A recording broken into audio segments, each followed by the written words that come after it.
para la Universidad Distrital Francisco José de Caldas, sino que de igual forma para la Universidad Católica de Manizales. Con la Universidad Distrital, el proyecto curricular Topografía, y con la Universidad Católica de Manizales, el proyecto curricular Licenciatura en Matemáticas y Física. ¿La idea cuál es? La idea es que aprendamos a reconocer algo sobre las ondas que interactúan en un proceso sísmico. En una segunda fase, en una segunda etapa, analizar los principios físico-matemáticos de las ondas en sísmica, y como un tercer momento, cómo nosotros desde la topografía podemos determinar el movimiento, el desplazamiento de una sección tectónica, de una placa tectónica, basados en puntos geodésicos ubicados como vértices, que nos permite, dada la ubicación en espacio, X, Y, Z, y tiempo, las 4 variables que nosotros en topografía manejamos, podemos determinar cuánto se desplazó o no la corteza terrestre.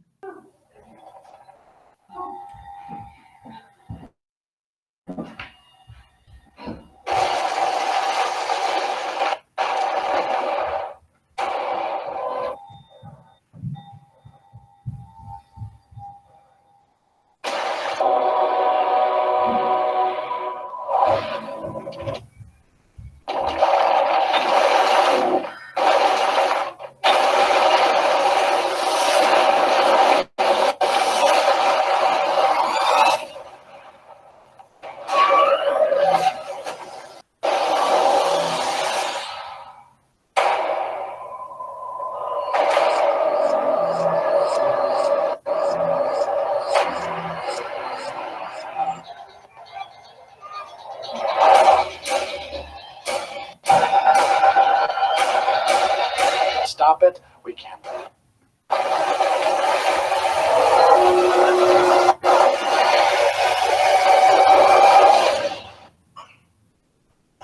Bien, entonces, algo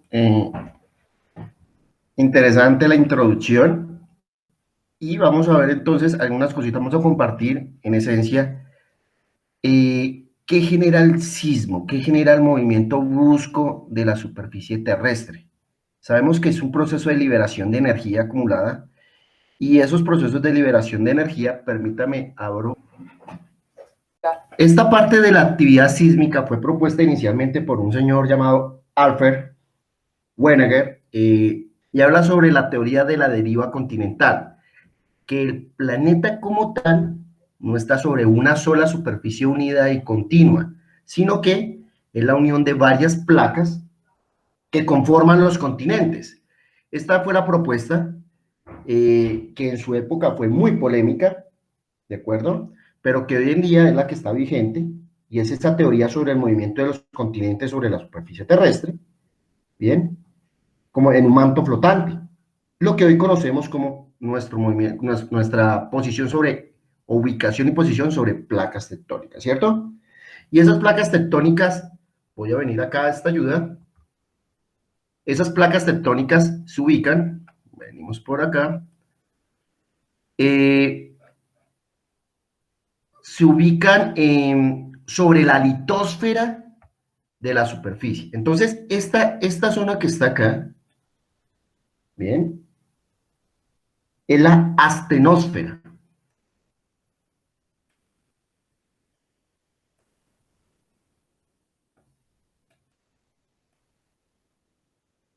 Bien. Ahí es donde parte del magma está en un estado viscoso aún, en la estenosfera. Y esta parte que está encima de la estenosfera, acá, es la litosfera.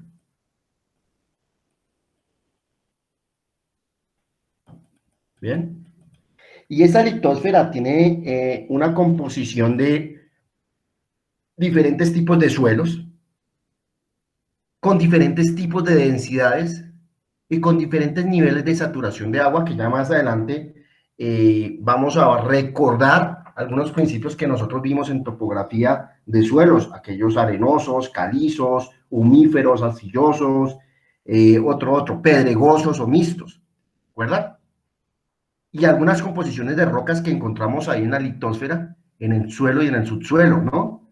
Que en esas las recordamos como las ígneas, las metamórficas y las sedimentarias, aquella asignatura de mecánica de suelos que observamos en nuestras carreras de topografía, y pues obviamente en la licenciatura en física no se ha visto conceptos como ellos, pero los vamos a abordar un poco más adelante.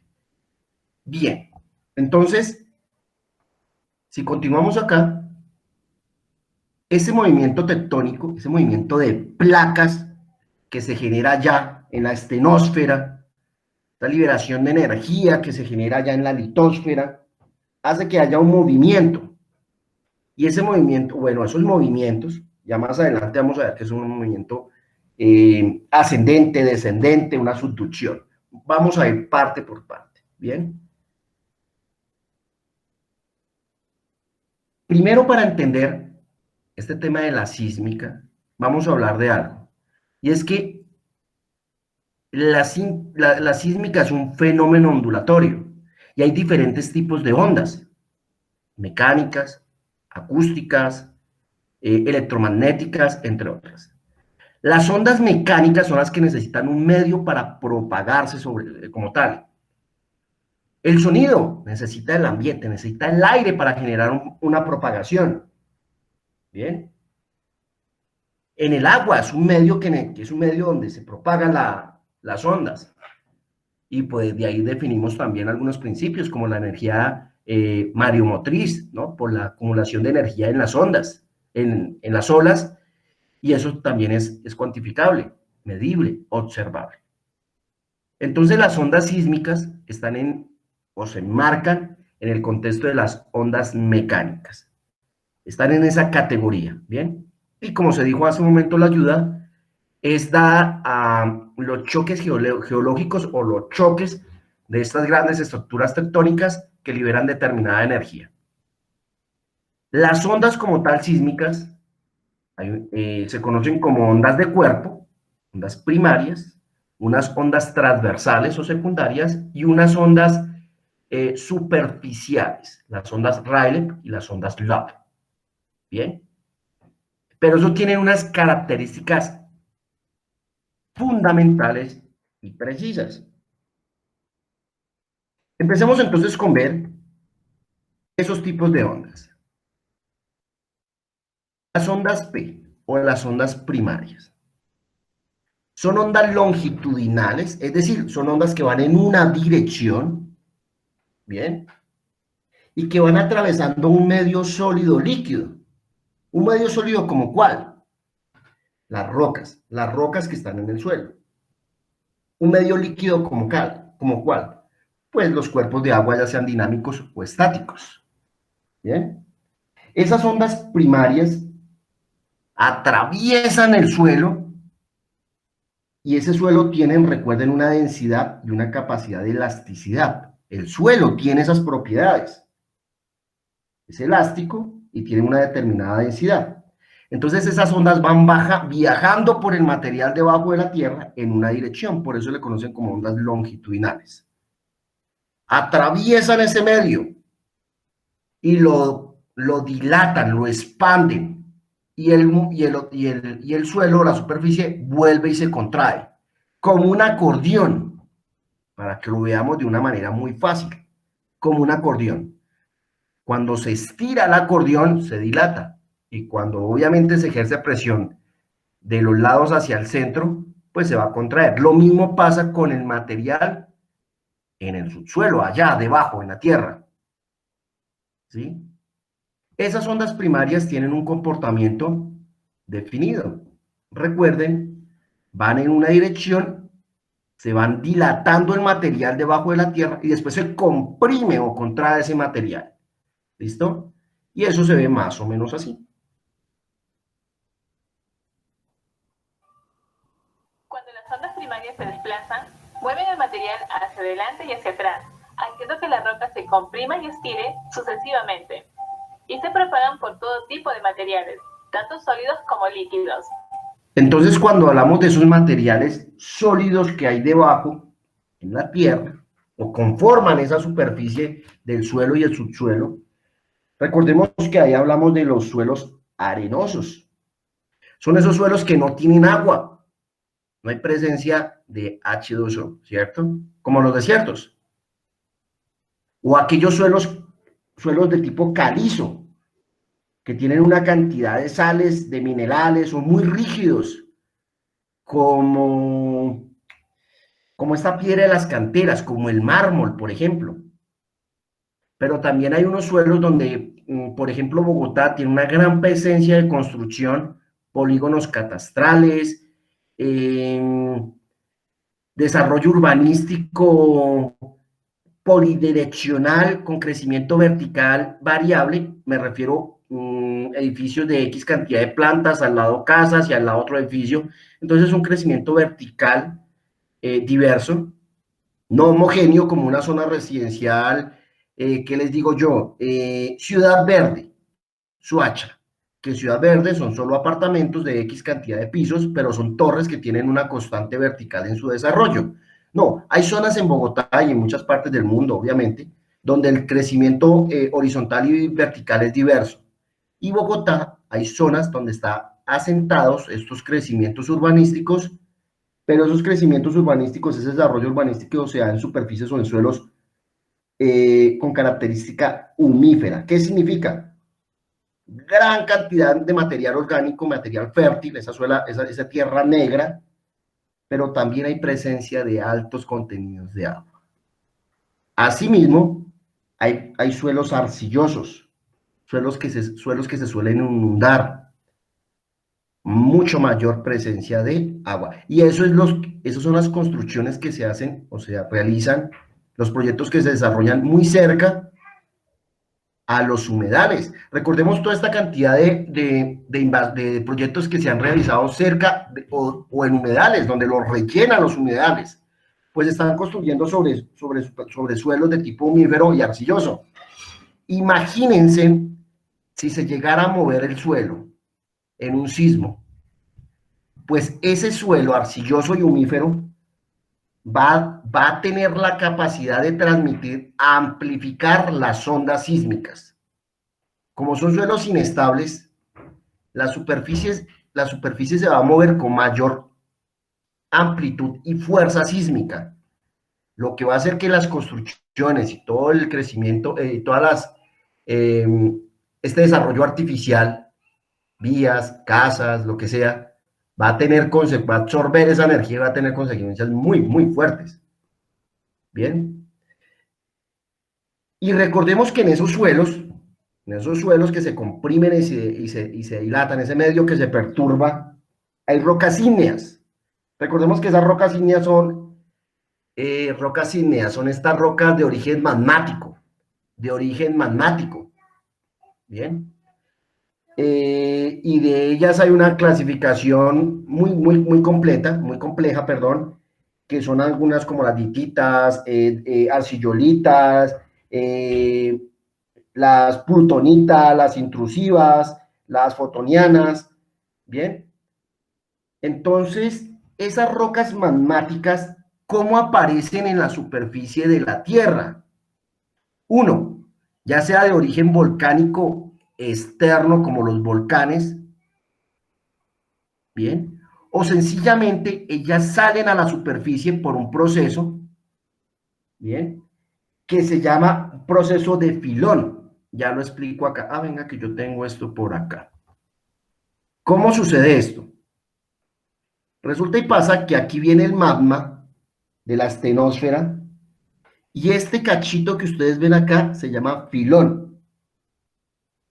El origen magmático puede salir a través de la corteza terrestre por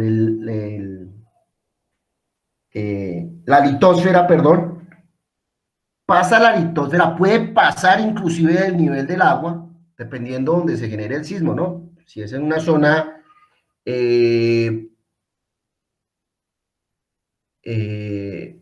rígida, por ejemplo, es decir, cualquier superficie rígida continental o sencillamente alguna superficie líquida continental. La piedra sale a la superficie por ese filón, se llama así, y a eso se le conoce como las rocas magmáticas o ígneas filonianas. tienen esa condición. Bien, o las volcánicas o extrusivas son las que vienen de los volcanes, propiamente. La lava sale por la boca del volcán, ese magma se seca y eso genera el tipo de roca volcánica o extrusiva. Entonces, esas son las metamórficas. Son rocas que cambian de propiedades por el calor. Por ejemplo, una roca de este tipo magmática, por el proceso de evolución, por el calor, la lluvia, calor, lluvia, ¿sí? Van cambiando sus propiedades, van evolucionando, se van degradando, van haciendo que sean más rígidas y de una u otra manera van cambiando. Por eso son metamórficas, van teniendo una metamorfosis. Y el último tipo de clasificación rápido que les voy a mencionar son las sedimentarias. ¿Y esas sedimentarias qué son? Se forman por erosión, por meteorización, por cimentación, ¿sí? Esas son esas superficies en algunos valles, algunos desiertos donde van pasando capitas de arena, llovió, formó otra capita de arena, llovió, otra capita de arena, llovió, no sé, un deslizamiento. Entonces, todos esos fenómenos van generando capas y todas esas capas van generando una cimentación y lo que va generando es un proceso de sedimentación. Y ahí es donde tenemos esa tercera clasificación de las rocas, para no entrar en detalles de otros principios de suelos y materiales, ¿no? Esas son las rocas las ondas primarias. ¿Qué son las ondas secundarias? ¿Sí? Ojo, las ondas primarias son las más rápidas o son las primeras que se sienten. ¿Listo? Son las primeras que se perciben. ¿Quién los percibe? Pues un sismógrafo. Bien. Después vienen las ondas secundarias. Estas ondas secundarias, después de que las ondas primarias pasan ese fenómeno de dilatación y compresión del material, disminuye la velocidad, ¿bien? Pero aumenta drásticamente la amplitud, ya lo vamos a ver. Y ese aumento de amplitud, que en un momento lo vamos a ver, es lo que hace que se sacuda el suelo. ¿Sí? Estas ondas, las ondas primarias son de un orden longitudinal. Las ondas secundarias son verticales o son perpendiculares al movimiento horizontal o el movimiento longitudinal. Estas ondas secundarias solo se mueven en superficies o en materiales sólidos. Solo se mueven en ese tipo de materiales. Son las que sentimos más fuertes. Bien. Y esto tiene esta forma. Van de arriba hacia abajo. Van moviéndose de arriba hacia abajo. Aquí en la animación las vamos a ver más claras. Ojo, no hay que confundir las ondas secundarias, que son las segundas que llegan, por eso se les llaman secundarias, ¿sí? Con las ondas que en un momento vamos a ver, que son las ondas Loeb y la Rayleigh, ¿listo? Entonces mire cómo se levanta la superficie, ¿sí? Sube y baja. Estas son las ondas secundarias, son las ondas que hacen mover la superficie, ¿de acuerdo? Ese es el movimiento de una onda secundaria.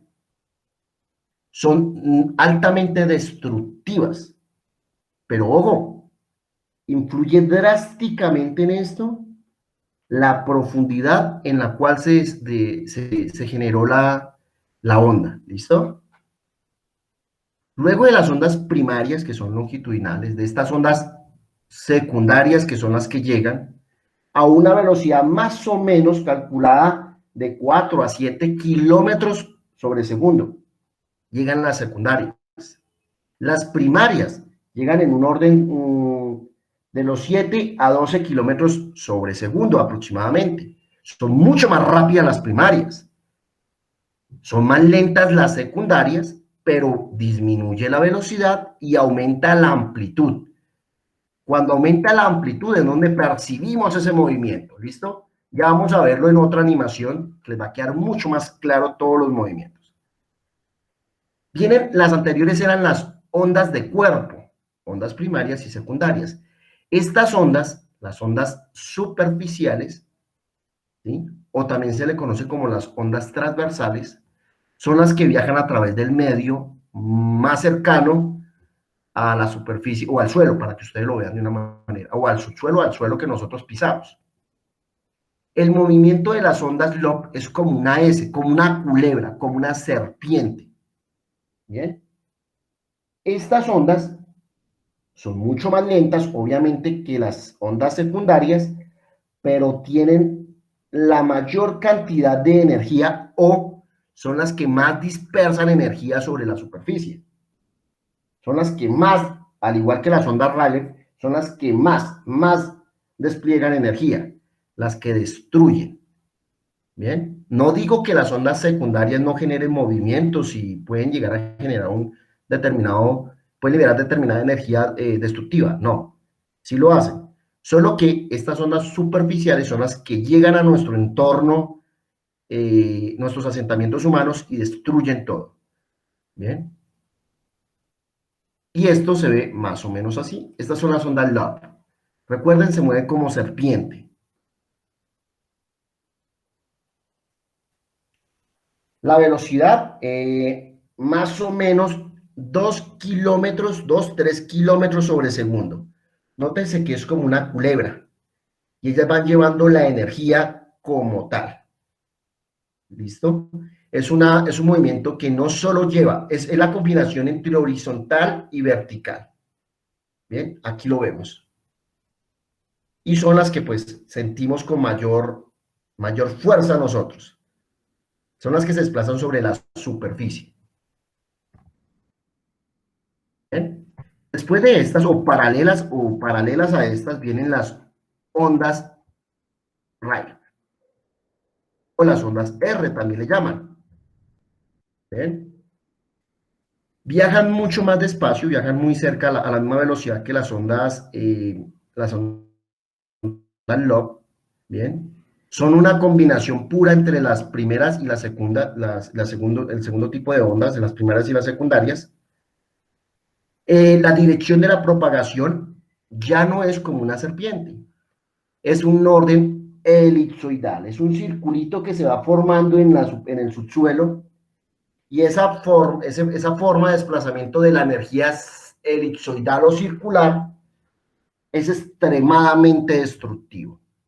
Ahí es donde nosotros tenemos la mayor liberación de energía a los asentamientos, o cómo percibimos la mayor cantidad de energía nosotros.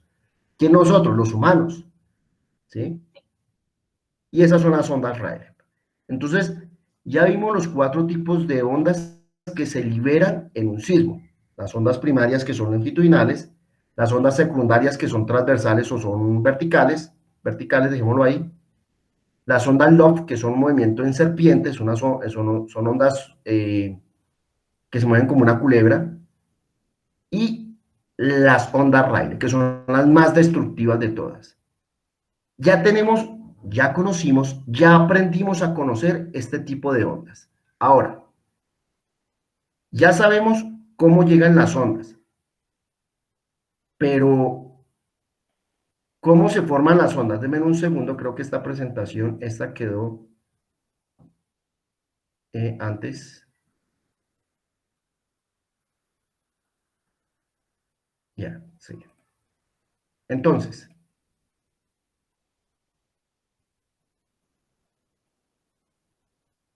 ¿cómo podemos medir las ondas? El principio físico es muy fácil. ¿Listo? El principio físico es muy sencillo. Velocidad es igual a distancia sobre tiempo. Ese es el principio básico. Recordemos, las primeras que perciben los sismógrafos son las ondas P.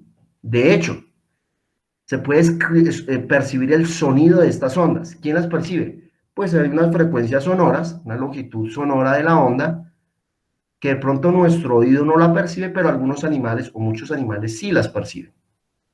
¿Sí? Luego de que llegan las ondas P y las puede registrar un sismógrafo, vienen las ondas S. Y esas ondas S aumentan su amplitud y eso hace que se mueva el suelo. Ya van a ver qué es la amplitud y demás. Bien.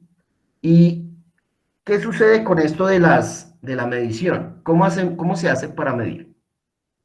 Bien, primero que todo, hay que definir qué posible tipo de movimiento sísmico fue el que se ocasionó. Más adelante ya vamos a ver qué es el hipocentro, el hipocentro. Vamos a ver cómo se hace cómo se analiza la propagación de la onda sísmica. Bien, y vemos los movimientos divergente, convergente y el transformante o subducción. Bien, más adelante lo vamos a ver. Acá no vamos a entrar todavía. Aquí, ¿qué me sirve o qué me interesa rescatar? La densidad. A mayor densidad del material, bien, a menor densidad del material, a menor densidad del material, se va a mover con mayor velocidad y amplitud la onda sísmica. Por esa razón es que hay zonas del país, por ejemplo en la ciudad de Bogotá, cuando hay un sismo, hay zonas de Bogotá donde se siente con mayor o menor amplitud. Uy, ¿cómo es eso? Claro, si estamos en una zona rocosa, en una zona donde hay construcciones, en barrios donde las construcciones están dadas en suelos o en superficies pedregosas, llamemos Ciudad Bolívar, por allá Codito, hablemos por allí de los Laches, hablemos del Guavio, hablemos de Guacamayas, hablemos de todos estos barrios que están construidos en laderas. Como están en laderas, por obvias razones, están sobre superficies pedregosas. Las rocas tienen una mayor densidad y una mayor resistencia. Lo que va a hacer es que va a reducir velocidad y amplitud de las ondas primarias y secundarias. Por eso es que en esas zonas se puede llegar a sentir menos la amplitud, que ya van a entender esos conceptos de una gráfica, ¿bien? Una gráfica de ondas común y corriente. Y por eso es que en esas superficies, en esas zonas donde hay construcciones, polígonos catastrales, manzanas catastrales, se va a sentir menos por el tipo de suelo pedregoso. Obviamente un suelo mixto, pedregoso, va a tener componentes humíferos, algo de arcilloso, de pronto en algunas zonas, pero arcilloso en una mínima, no arcilloso no, porque el agua por pendiente va a escurrir, entonces no es arcilloso, es más un humífero y pedregoso, ¿bien? Y con un alto contenido de rocas metamórficas y sedimentarias. Entonces, esas zonas tienen una mayor densidad. Eso va a reducir la velocidad de la onda sísmica y va a contrarrestar la amplitud, es decir, se va a sentir menos. Pero, ¿qué sucede en zonas como Chapinero, por allá al norte, Rosales, ¿sí? Que están construidos, inclusive hay zonas que están construidos sobre humedales, pues las ondas se van a amplificar y el poder destructivo va a ser muy superior. ¿Qué detecta esto? El sismógrafo. El sismógrafo percibe desde el foco, voy a dibujarlo acá, percibe desde el foco, un momento, extiendo mi tablero, bien. Aquí vamos a tener el epicentro, el foco de liberación de energía. Aquí tenemos la superficie terrestre. Bien. Y aquí tenemos una estación de monitoreo sísmica. Bien. Y aquí adentro hay unos instrumentos que se anclan a la superficie. Bien. Y eso pues lleva a su sistema de cableado hasta un equipo que se llama un sismógrafo. ¿Sí? Ese sismógrafo lo que primero percibe son las ondas P, que se propagan sobre una superficie, dada su material y su densidad, va dilatando el material y lo va contrayendo, y esas ondas son las primeras que llegan aquí al sismógrafo. Como esas ondas llegan en una escala de tiempo, ¿sí? Y luego llegan las ondas secundarias que ya entran en otro material donde se amplifica la onda sísmica, también va a llegar a la estación sísmica en otro tiempo, en un T2. ¿sí? Entonces, en la diferencia de estas dos, ya tienen un T recuperado. ¿Bien? Pero también pueden conocer la velocidad, el sismógrafo registra la velocidad de propagación. Y en función a eso, velocidad es igual a distancia sobre tiempo, despejamos distancia. Distancia es igual a velocidad por tiempo. Y se puede conocer el foco. O de dónde, en qué coordenadas se presentó el epicentro. Ya vamos a ver qué es el hipocentro, el hipocentro, el epicentro y otras condiciones. ¿Listo? Entonces, tenemos eso y eso es lo que mide el sismógrafo. Y ese es el principio físico. Ahora, veamos esta ayuda.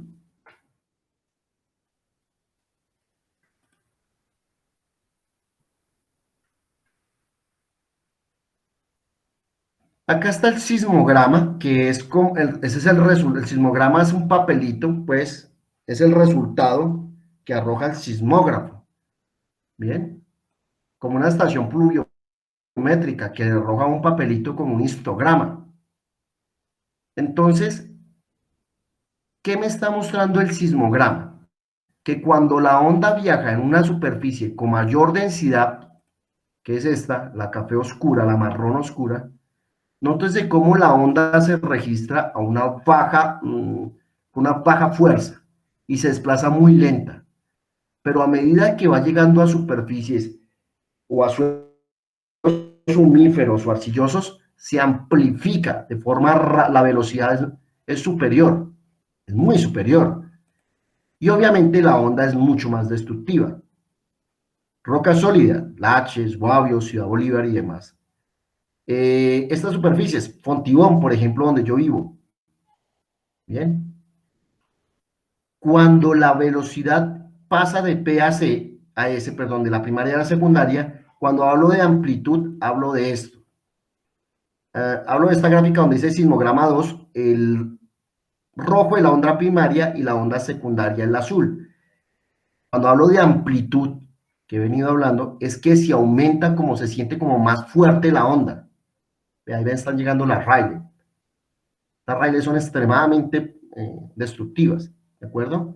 Pero depende la destrucción o cómo se sienta el sismo, la onda sísmica, depende estrictamente también del tipo de superficie donde nosotros estamos ubicados, del tipo de material, ¿de acuerdo?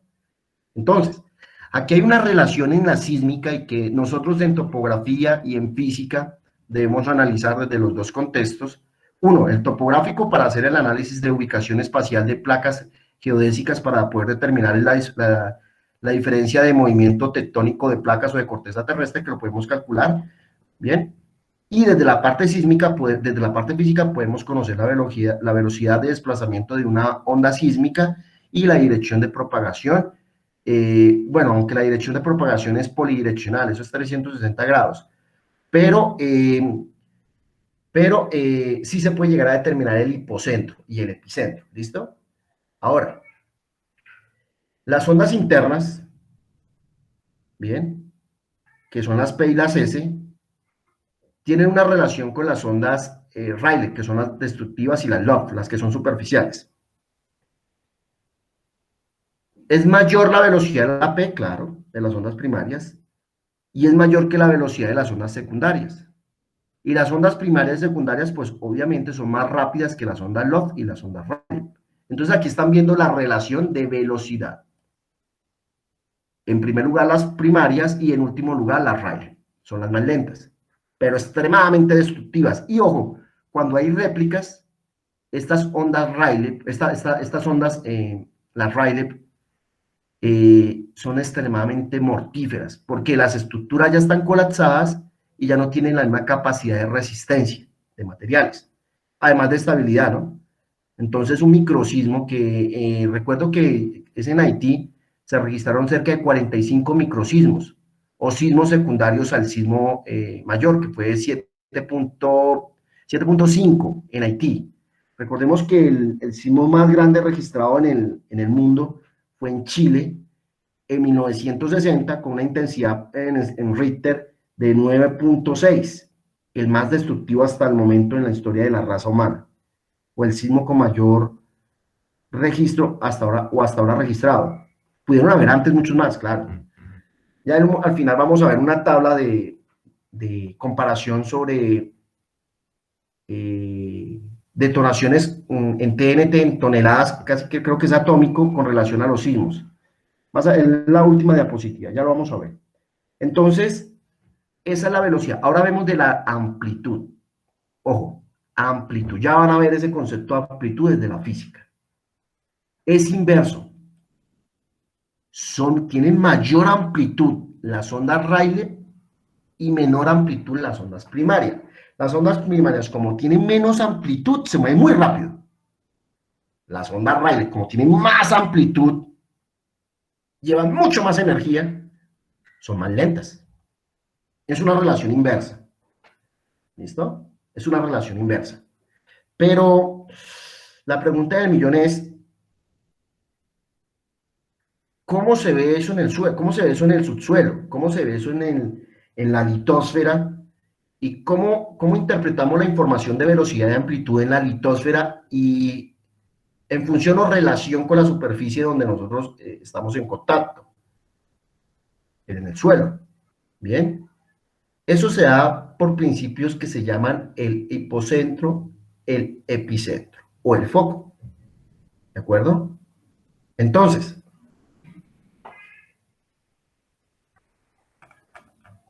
el hipocentro, que es el punto donde se libera la energía, donde chocan las placas tectónicas y donde choca o se libera esa energía tectónica, tiene unas formas. ¿Listo? Unas formas ascendentes o descendentes. ¿Cómo es esa cosa? Resulta y pasa que cuando, yo creo que por acá acá la tengo. Listo. Con esta vamos a ver el mismo principio de la divergencia. Cuando dos placas tectónicas chocan, ¿sí? Se estrellan una con otra. Acá en esta lo vamos a ver. Chocan una con otra, una rebotan y se van hacia los lados. ¿Sí? Chocan, rebotan y se va una hacia un lado y la otra hacia el otro. ¿Sí? Cuando chocan, se separan, visto de otra manera. Pero cuando choca una con otra y se separan, ¿sí?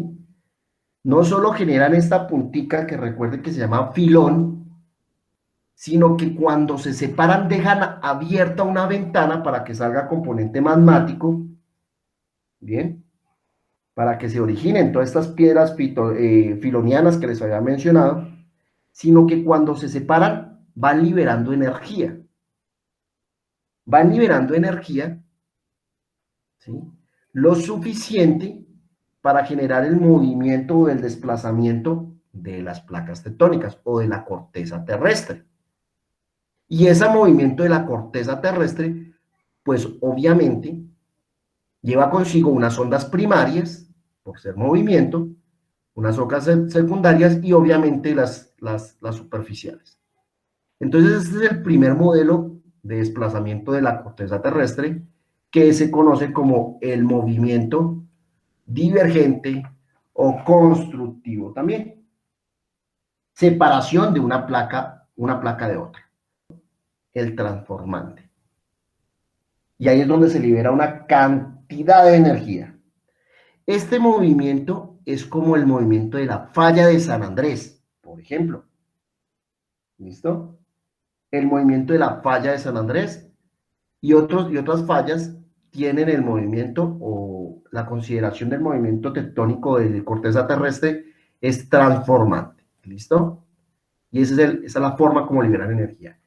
Y por último, hay uno que es el de convergencia, constructivo o también se le dice divergente. Perdón, el de sutución. Es que no lo tengo ordenado y yo lo tengo en mi cabeza ordenado.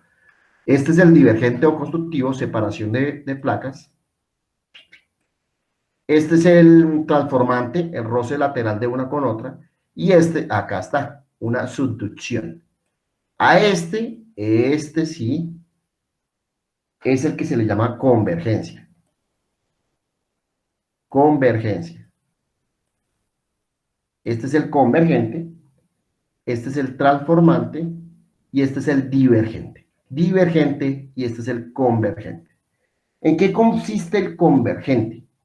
En convergente es donde hay algo que se llama, un proceso que llama subducción, que una parte de la corteza continental va por debajo, chocan, lo que chocan las dos placas tectónicas, una se va hacia abajo de la otra, o una se va hacia arriba de la otra.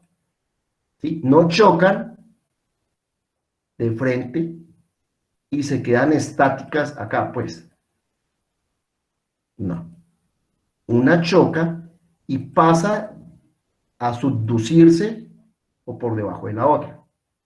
Y este fenómeno de convergencia es el que se conoce, este fenómeno se conoce como subducción. Así es que se forman las cadenas montañosas, por ejemplo, la cordillera central, la cordillera de los Andes, perdón, ¿sí? O así es que se creó el Himalaya, allá donde se convergen las placas indoaustraliana y la euroasiática, ¿no? Y así es que se forman las cadenas montañosas. Esta forma de choque frontal, de forma frontal, ¿sí? También puede ser transformante, ¿listo? Que está acá. Puede ser transformante, ¿listo? Mucha energía libera esto.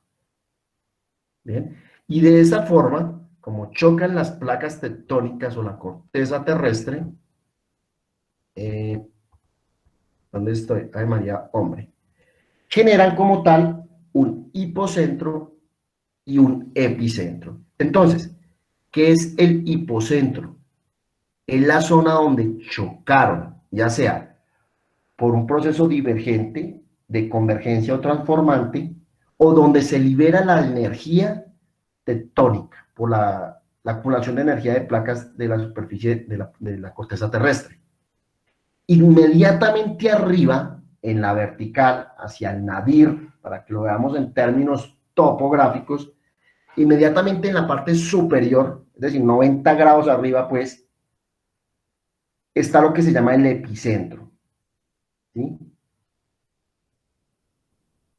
Esta parte del foco, donde se choca, donde se libera la energía, es el que conocemos como el hipocentro.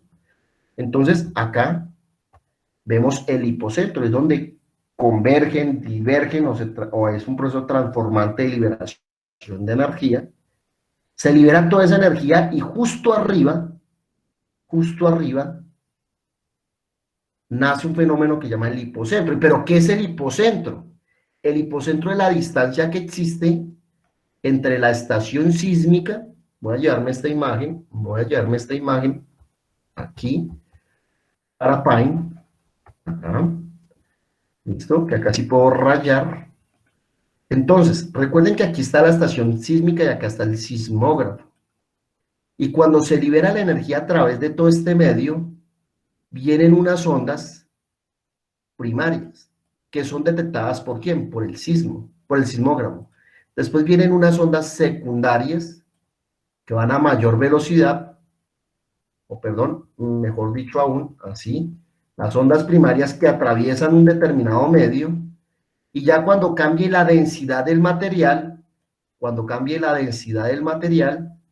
nacen esas, o llegan, o aparecen, resultan esas ondas secundarias, ¿bien?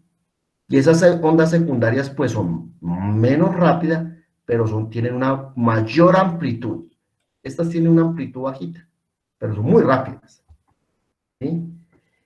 Y estas llegan con una diferencia de tiempo, ST1 y ST2 que hace un momento les mencionaba. Y el sismógrafo tiene la capacidad, en función al tiempo y a determinar la velocidad de propagación de las ondas. Y en función a esas variables, él determina una distancia, ¿sí? Una distancia hasta el hipocentro. epicentro. Por eso es que nosotros escuchamos, el epicentro fue en Bucaramanga. Pues mírelo ahí. ¿Sí? No te van a decir que el epicentro fue en la calle Quinta con 19 en toda la esquina donde venden empanadas. No, viejo, te dicen, el hipocentro fue en tal zona, donde se liberó la mayor cantidad de energía. Y de esta manera también se puede conocer la profundidad. Por eso es que cuando nosotros escuchamos, el sismo fue a 25 kilómetros. Listo. Bien. Partiendo de esos principios. ¿Listo? Sismos superficiales de 70 kilómetros de profundidad más o menos, y un sismo a esa profundidad, oiga, Dios mío, nos ampare y nos favorezca. Desaparece todo. Un sismo de foco intermedio entre 70 y 300 kilómetros es muy parecido al que sucedió en Haití, cerca de los 300 kilómetros. Y mire el poder destructivo. Claro, Haití desapareció, pero fue en función a que cómo están las condiciones de construcción de esa isla, ¿cierto? En Bareque, en arcilla, pues obviamente son construcciones no sismorresistentes, entonces una onda pues obviamente se va a amplificar en ese tipo de circunstancias.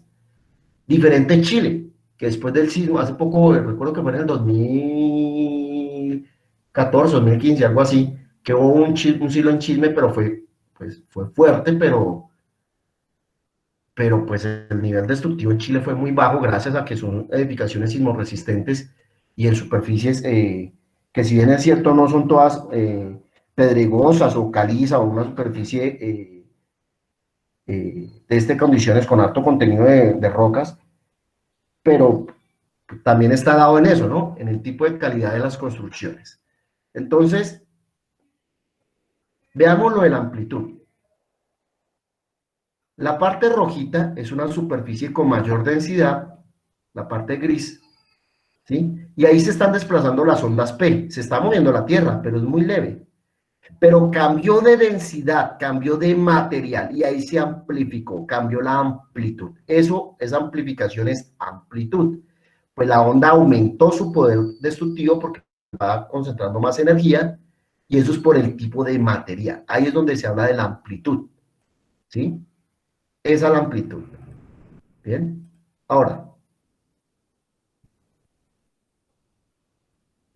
veámoslo acá. La amplitud es ese crecimiento vertical del movimiento de la onda, ¿sí? Esa amplitud son las ondas secundarias, pero obviamente tiene más amplitud las ondas Love, y en su orden tiene mayor amplitud las ondas Rayleigh, y son las destructivísimas. A mayor amplitud, mayor concentración de energía y mayor poder destructivo, ¿listo? Eso es importantísimo. Ahora, ¿de qué depende la intensidad de un sismo? ¿De qué depende? Uno, del total de energía que se libera, de la distancia del epicentro, es decir, esa distancia vertical que hay del hipocentro al epicentro, es decir, la profundidad. Tercera variable de la cual depende la intensidad de un sismo. Es intensidad del sismo del 12.5 algo en Richter, y fue altamente destructivo, no generó afectaciones mayores, ¿sí? Y hemos escuchado el término intensidad. Entonces, la tercera condición son las condiciones geológicas del lugar, el tipo de roca o de suelo. Y en cuarta condición, la calidad de la construcción, lo que pasó en Haití. Son las características de esa intensidad, para que se vea esa intensidad. Y la segunda condición que nosotros estamos acostumbrados a escuchar es la magnitud. Sismo de magnitud tanto por tanto. Eso se da en una escala. En una escala donde mide la cantidad de energía que se liberó del hipocentro. ¿Y cómo se hace eso? Teniendo en cuenta la amplitud de las ondas y la distancia al epicentro. Ya sabemos cómo calcular la distancia al epicentro, cuál es el principio físico, el principio. ¿Sí? Recuerden que el sismógrafo me va midiendo, eso es como un electrocardiograma que va mostrando un vectorcito ahí, un gráfico, y ese gráfico va mostrando la amplitud de la onda.